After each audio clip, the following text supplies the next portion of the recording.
자, 시청자 여러분들 반갑습니다. 많은 분들이 요청을 하셔가지고 패스트 트랙에 대해서 제가 핵심을 한번 다뤄봤습니다. 집중해가지고 잘 따라오시기 바랍니다. 여러분들 패스트 트랙이 뭡니까? 법안의 신속한 처리를 위한 제도입니다. 그죠? 뭔가를 빨리빨리 통과시키고 싶다는 게 이번 사건의 본질입니다. 자, 그런데 여러분들 자세히 살펴보니까 그 내용이 좀 이상합니다. 먼저 제1야당을 배제하고 3당 군소정당들 지그들끼리 아무 법이나 발의를 해가지고도 빨리빨리 바로바로 안건에 붙이고 좌파 당들끼리 야합을 해가지고 투표 수싸움을 밀어붙이는 게 가능하다는 것입니다. 원래 여러분들 법이라는 게 발의하고 싶다고 해서 국회의원 한 명이 마음대로 발의할 수 있는 게 아니고 몇 명의 의원들이 동의를 내줘야 되고 얼마간의 규모가 필요하고 신속하게 2중 3중의 법안을 발의하기 위해서는 안전 절차라는 게 존재를 합니다. 그런 것들을 많이 무시해버리고 빨리빨리 법안을 통과시키겠다는 겁니다. 자, 여러분들 그러면 답 나왔죠? 좌파 정당들끼리 야합을 해가지고 자기들끼리 아무 근본 없는 법안도 빨리빨리 통과를 시키겠다는 것입니다. 거대 정당인 민주당 자기들이 체면 때문에 발의하기 힘든 것들이 있다면 군소정당한테 하청을 줘가지고 발의를 하고 지들끼리 통과를 시키겠죠. 자, 여러분들 우리나라의 현 제1야당이 누굽니까? 정권을 잡고 있는 당을 여당이라고 하고 바깥에 나가 있는 당을 야당이라고 합니다. 한문도 들 야자를 씁니다. 여러분들 우리나라의 현 제1야당이 누굽니까? 바로 자한당입니다. 그런데 안타까운 것은 현실적으로 자한당이 대한민국 유일의 우파 정당이라는 것입니다. 자, 물론 웰빙이라는 거 저도 압니다. 자한당 참 답답하죠. 그나마 그런데 안타까운 것은 우파 코스프레라도 하는 게 바로 이놈들 뿐이라는 겁니다. 이번에 패스트트랙 막기 위해서 어떤 당이 민주주의를 위해서 싸웠습니까? 그거 보시면 여러분들 좀 신선한 충격 안 드세요? 자한당은 머리에 뿔 달린 악마라고 그렇게 배워왔는데 그게 좀 다르다니까요. 여러분들 생각이라는 게 웰빙 정당이라고는 해도 이럴 때 보면 그나마 유의미하게 문재양 정부에 브레이크를 걸고 우파 코스프레라도 하는 것들이 얘네들 뿐이라는 겁니다. 민주당 놈들은 여당이니까 말할 것도 없죠. 바른미래당, 정의당 이런 애들은 전부 다 중도 좌파, 극좌파입니다. 여러분들 문재양 씨가 악법을 추진할 때 툭하면 4당 합의 이런 거 뉴스에 검색해 보셨죠? 많이 들어보셨을 겁니다. 여러분들 여기서 말하는 4당이 자한당을 뺀 나머지 당들 4당이라는 거예요. 이렇기 때문에 여러분들 어른들이 바른미래당을 싫어하는 겁니다. 쇼맨십으로 패미만 욕해준다고 해서 천지분간 못하고 팔딱거리는 애들을 볼 때마다 내가 참 그 가슴이 아픕니다. 여러분들 나도 정말로 패미를 싫어하고 그러니까 정말로 나도 여성단체와 패미를 싫어하는데 이번 사태 같은 경우에는 그런 차원을 한참 넘어서는 다른 문제라는 것입니다. 자, 툭하면 4당 합의 들어보셨죠? 자한당이 그동안 무능력했던 건 맞지만 요즘 보면 자한당 말고도 나머지 야당들은 전부 다 좌파 성향이라 가지고 지들끼리 정부에 척척 협조를 내버립니다. 결국 좌빨들끼리 함께 붙어먹겠다는 거예요. 그래서 위험하다는 것입니다. 문재양 정부의 폭주에 그래도 현실적으로 브레이크를 걸 수 있는 게 자한당밖에 없다는 것입니다. 나도 압니다. 여러분들 웰빙 자한당이 얼마나 얄밉고 혐오스러운지. 근데 이 낡은 브레이크라도 없으면 노브레이크라니까 대한민국은. 다른 놈들은 문재양 정부에다가 불스 원샷, 엔진 오일을 쳐주고 있습니다. 여러분들 정의당은요. 입에 올리는 것조차 수치스러운 폐기물들이고 바른미래당도 여러분들 좌파입니다. 좌파. 이걸 이해를 하셔야 돼요. 중도 코스프레 하면서 정치관 확립이 덜 된 어린 애기들 중도표를 빼먹으려고 아등바등 살아가는 놈들입니다. 근데 나보다도 나이가 더 많으면서도 그거를 모르는 어른 아이 친구들이 대한민국에 정말로 많다니까요. 내가 그게 얼마나 그 가슴이 아프겠습니까? 자, 다시 본론입니다. 오늘은 패스트 트랙을 확실하게 다뤄야 되겠죠. 패스트 트랙은 법안의 신속한 처리를 위한 제도라고 제일 처음에 말씀을 드렸습니다. 두 번, 세 번 강조를 하는 거예요. 자, 그런데 여기서 제1야당을 건너뛰고 1, 2정당이 아니라 기타 3당들 이런 거 약한 정당, 군소정당들도 자유롭게 개떡 같은 법률들을 발의해가지고 좌파들끼리 힘을 실어줘가지고 야합을 해서 통과시키고 이게 왜 위험한지는 그러니까 방금 전에 설명을 드렸습니다. 그죠? 우파 코스프레라도 하는 자한당을 빼면 나머지는 전부 다 좌파, 극좌파이기 때문이에요. 자기들끼리 붙어 먹어버린다니까요. 여러분들 엄청나게 위험한 애들입니다. 나머지 정당들은. 그렇기 때문에 어르신들이 어쩔 수 없이 욕을 하면서 그쪽 정당, 자한당을 찍는 거예요. 여러분들 한번 생각 잘해보라니까. 내가 얼음사이다 채널에서 자한당 욕을 얼마나 많이 했습니까? 근데 지금 오늘은 제가 왜 편을 들어주는 걸까요? 그래서 내가 좌파 우파의 개념을 매번 그렇게 열심히 설명을 한 겁니다. 너무나도 안타깝지만 그나마 이쪽에 발이라도 한 발자국 걸치고 있는 놈이 저놈들밖에 없다니까요. 그러니까 낡아 빠진 고물 브레이크 하나라도 빼버리면 대한민국의 나머지 놈들은 다 한통속이라는 겁니다. 엔진 오일이라고. 그래서 핵심은 이제 여러분들 두 가지입니다. 그죠? 저렇게까지 해가지고 그래 뭐 나쁘다는 거 형님 대충 알겠습니다. 그러면 쟤들의 핵심 의도는 뭡니까? 무슨 법안을 그렇게 빨리 통과시키고 하는 건가요? 라고 여러분들이 나한테 물어보실 거예요. 그러면 저놈들이 빨리 통과시키고 싶은 그 법률에는 두 가지가 있다라고 여러분들한테 말씀을 드립니다. 빨간 줄 딱 쳐놨죠. 그리고 그들의 목적이 뭐냐? 바로 대한민국 좌파 세력의 확산입니다.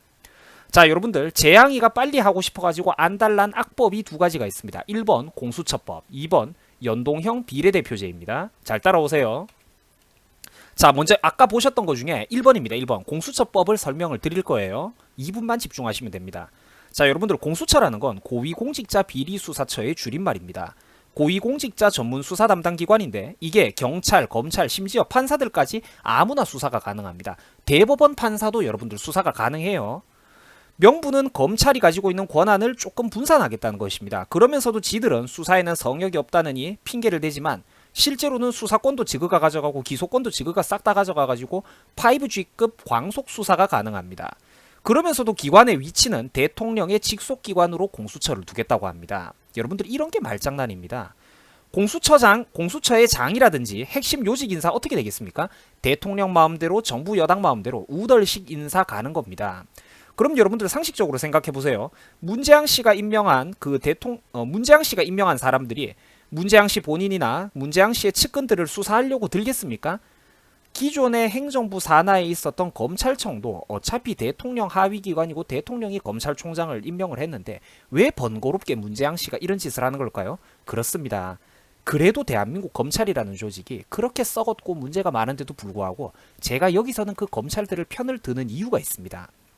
그래도 기존에 맨주먹으로 사법고시 패스했던 사람들, 법조계 인사들 중에서는 아직까지도 전통적으로 대한민국의 보수, 우파 성향의 인물들이 꽤 많이 남아 있습니다.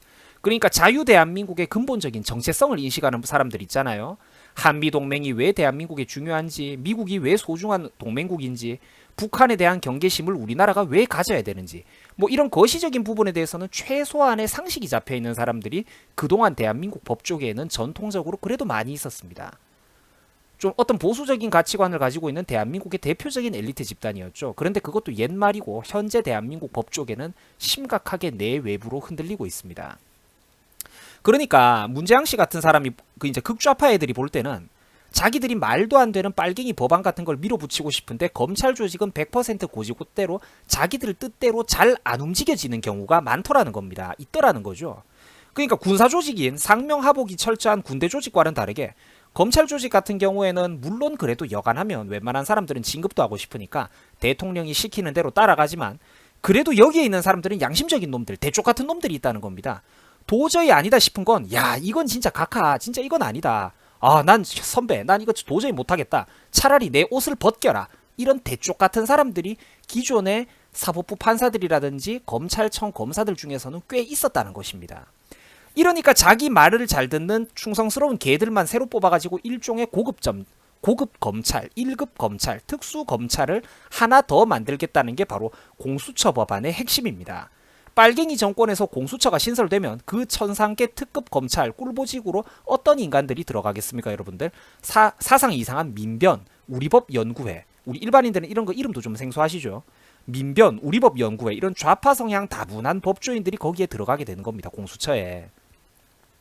지금도 그쪽 출신 사람들이 수두룩하게 판사 내지 검사로 특수 채용이 많이 빈번하게 되고 있고 거기 출신이 아니면 법조계에서 현재 민변과 우리법연구회 출신이 아니면 명함도 못 내민다는 소리가 법조인들 사이에서 돌고 있는데 이제는 아예 그냥 그 무대를 깔아버리겠다는 겁니다. 대놓고. 자, 여러분들 상식적으로 생각을 해보세요. 대통령 손에 임명돼가지고 월급 받아먹고 별단 사람들이 대통령이나 장차관, 청와대 비서관들을 고지고대로 수사를 하겠습니까? 안 하죠. 권력의 칼끝이 여러분들 누구를 향하겠습니까? 마지막 검은색 네모박스 읽고 있습니다. 공수처라는 게 생기면 권력의 칼끝이 누구 쪽을 향하겠습니까? 바로 자한당이라든지 반대 성향, 우파 성향의 인물들입니다. 설마 제가 지금 이만큼 설명을 해드렸는데도 자한당은 나쁜 당이니까 거기에 표적 수사를 하는 것은 좋은 거 아닙니까? 이렇게 되물어보시는 전응아 분들은 없으시겠죠? 그런 분들은 제발 좀 북한으로 넘어가시기 바랍니다. 자, 다음으로 넘어가겠습니다. 자, 여러분들 대한민국 국회 의석수는 총 300석이 있습니다. 그 중에서 지역구가 253석이고요. 비례대표가 47석입니다. 자, 이 수치를 잘 기억하면서 뒤로 따라오세요. 자, 공수처에 이어서 바로 2번, 두 번째 설명, 연동형 비례대표제에 대한 설명입니다. 공수처는 아까 왜 나쁘고 왜 위험한 건지 제가 충분히 설명을 드렸어요. 지금 이제 두 번째, 연동형 비례대표제에 대한 설명입니다. 자, 여러분들 문재양 씨가 추진하는 두 가지 학법이 있다고 했습니다. 그게 1번이 공수처였고 지금 하는 게 바로 그 2번이에요. 자, 연동형 비례대표제는 왜 나쁜 것이냐. 자, 앞서 제가 여러분들한테 말씀드렸다시피 대한민국의 총 국회 의석수는 300석입니다. 그림 잘 보이시죠? 그리고 그 중에서는 국민의 손으로 직접 뽑는 지역구 인물들이 253석이고요. 비례대표, 그러니까 국민의 손으로 뽑지 않는 국회의원이 이제 정당 지지율, 정당의 인기에 따라서 뽑히는 비례대표 국회의원이 47석이 있습니다. 꽤 많죠.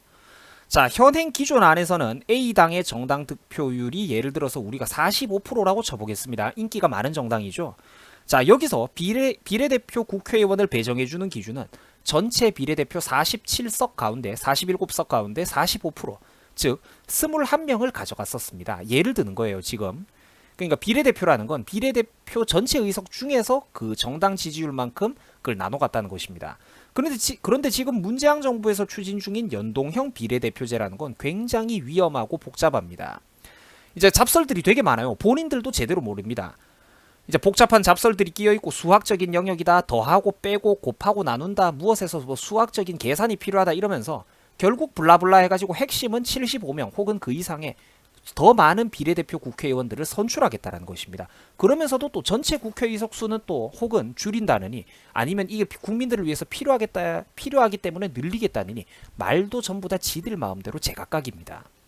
핵심은 어쨌든 여러분들 비례대표를 더 뽑겠다는 거예요. 비례대표가 뭐라고 했습니까? 국민의 투표로 뽑는 국회의원이 아니라고 했어요. 이것은 무엇을 뜻한다? 국민 여러분들과 나의 권한이 좁아진다는 것입니다. 정의당의 심상정 의원이 그랬죠. 여러분들 아까 제가 수학적인 영역이라고 어쩌고 저쩌고 한 게 제가 몰라서가 아니라 본인들도 잘 모릅니다. 밑에 아랫사람들, 수학 잘하는 아랫사람들한테 맡겨놓고 지들도 계산법을 정확하게 몰라요. 정의당의 심상정 의원이 그랬습니다. 국민들은 알 필요가 없다고. 비례대표 계산 방식을 니들은, 개돼지들은 알 필요가 없다라고 했습니다. 의심스럽지 않습니까? 복잡한 말장난, 국회의원 지놈들도 정확하게 모르지만 어쨌든 비례대표는 닥치고 늘리겠다고 합니다. 그렇죠. 우리 국민들의 권한을 축소시키겠다는 것입니다. 솔직히 말해서 비례대표를 싹 다 없애버리고 모든 지역에서 국회의원을 직접 뽑아도 모자란 판에 비례대표를 늘린다는 것 자체가 말장난입니다. 현행 제도를 최소한 하다 못해서 현행 제도를 가만두면 되지 이거를 왜 늘린단 말입니까? 이러면 여러분들 잘 들어보세요. 지금 비례대표를 이렇게 늘리는 게 왜 말장난이냐면 이러면 비례대표를 심사하는 각 정당의 지도부급 꼰대 의원들은 국회의원들 위에 군림하는 또 하나의 국회의원, 완전한 귀족 의원이 된다는 것입니다. 그러면 국회에 대한민국의 법률이 만들어지는 국회에 그 중요한 기관에 우리 국민들의 민의가 대변되는 비율이 감소하게 된다는 것입니다. 그래서 제가 빨간 줄을 이렇게 두 번이나 쳐놓은 거예요. 국민들의 권한이 좁아지는 것이라고. 뿐만 아니라 안 그래도 지금 지난 몇십 년간, 십몇 년간 전교조와 SNS를 통해 가지고 좌편향된 교과서와 역사학계를 통해서 대한민국에서 우파 세력과 자한당은 말 그대로 완전히 악마로 매도당해 있습니다. 여러분들. 이때 여러분들 인물로 뽑아주자니 차마 그래도 어중이 떠중이들은 도저히 못 뽑아주겠어 가지고 양당 중에서 정치인들을 선택해왔던 사람들이 국회의원 총선 때 정당 인기 투표를 하는 란에서는 기존 양당 체제에 염증을 느껴가지고 순진하게 아무 정당이나 찍어주는 사람들이 정말 많다는 것입니다. 여러분들 이러면 어떻게 된다? 군소정당들의 의석수가 이 비례대표 확대에 의해서 늘어나게 된다는 것입니다. 민주당은 이걸로 큰 소리 치는 거예요. 자, 연동형 비례대표제 이거 하면 우리 민주당도 손해보고 자한당도 똑같이 손해보는 거다. 우리는 근데 쿨하게 딜을 하지 않느냐. 자한당 저놈들은 자기 밥그릇을 잃기 싫고 국민들한테 인기 얻는 데는 자신이 없으니까 거부하는 것이다. 자 봐라, 우리 민주당은 관대하다, 나는 관대하다, 나는 공정하다. 이게 바로 민주당 애들의 주요 주장입니다. 근데 여러분들 사실일까요? 절대 아니죠. 제가 아까 뭐라고 했습니까? 대한민국은 자한당이라고 하는 무능력하고 낡은 브레이크를 빼버리면 나머지는 싹 다 좌파고 문재양 정부에 충성하는 엔진 오일이라고 여러분들 말씀드렸습니다. 뒷구멍에서 자꾸 정부 여당하고 야합을 한다니까요. 이게 무슨 야당입니까? 딴 놈들이. 그러니까 자한당은 식물 정당으로 만들어 놓은 다음에 지금 여러분들 여기 제가 아래 글자에 두 번째 줄 읽어드리는 겁니다. 이런 식으로 그러니까 자한당을 먼저 식물 정당으로 만들어 놓은 다음에 결국 좌파 성향의 정당들끼리 똘똘 뭉쳐서 대대손손 지그들끼리 헤쳐먹겠다는 것입니다. 낡은 브레이크를 완전히 박살을 내버리고 자기들끼리 노브레이크로 풀악셀을 밟겠다는 거예요. 이게 여러분들 이번 패스트 트랙 사태의 핵심입니다. 핵심. 요것만 알면 모든 걸 다 기억하신 거예요. 여러분들 요즘 대한민국 경제 박살난 거 다들 잘 아시죠? 제가 어제도 다뤘지 않습니까? 미국을 비롯한 전 세계 지금 주가는 역대 최대 초호황인데 대한민국만 마이너스 경제 성장에 알바 자리까지 구하기 힘든 세상이 지금 실제로 와버렸습니다. 여러분들 알바 자리 구하는데도 경쟁률이 미어 터져요.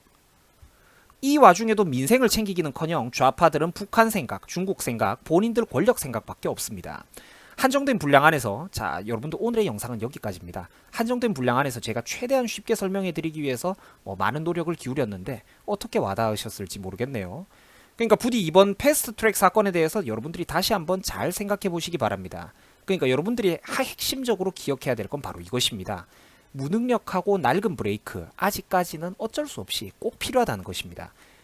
그 브레이크조차 없으면 정말로 큰일 난다니까요. 여러분들 일단 자유대한민국의 최소한의 근간은 지켜놔야지 나중에 유능하고 꿈 많고 똑똑한 여러분들이 꿈을 펼칠 수 있는 시대가 온다는 것입니다. 나와 여러분들이 날개를 펼치기 위해선 지금 이 순간에 대한민국이 최소한의 그 자유대한민국으로서의 근간을 지켜야 된다는 것입니다. 내년 총선 때 여러분들 내년 총선입니다. 국회의원 선거가 내년 총선 때 국민들이 한 번만 더 선과 악의 이분법적인 전응화 수준에 그친 바보 같은 선택을 내린다면 그때는 진짜로 나라가 끝장나는 겁니다. 저의 그 불길한 예상이 제발 좀 틀릴 수 있도록 여러분들이 다시 한 번만 이번 사태에 대해서 객관적인 생각을 해보시기 바랍니다. 다른 거 다 때려치우고 국민들 여러분들의 권한이 좁아지는 것을 제발 좀 두고 보지 마세요. 여러분들 자한당에 대한 그 증오심이 미쳐버려가지고 국민 여러분들의 권한이 좁아지는 것을 제발 두고 보지 말라는 것입니다. 지금 누가 국민을 위해서 싸우고 있습니까? 수고하셨습니다.